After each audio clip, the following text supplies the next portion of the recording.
Hi, hello mga sisi! Dito na naman ang inyong sisi at samahan nyo nga akong mag-unbox.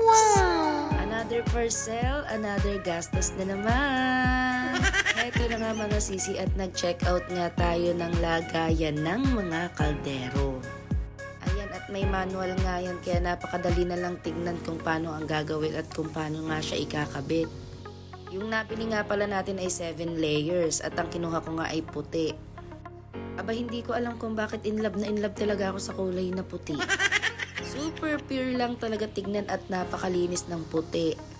Madali mo nga rin nakikita yung dumi kapag kaputi, kaya mabilis na lang din linisin. Hindi na nga kayo mahihirapan dyan mga sisi kong magkabit dahil may manual naman siya. Easy to install lang din yan, tapos binilang ko ang parts kung kompleto bago natin ikabit. At ayun, kompleto naman, kaya naman inasikaso ko na siya at binuksan na lahat. So ayun, kayo nang bahala kung saan nyo ilalagay yan dahil meron naman siyang butas at kung mataas yung inyong kaldero. O siya mga sisi, hanggang dito na lang. Bye!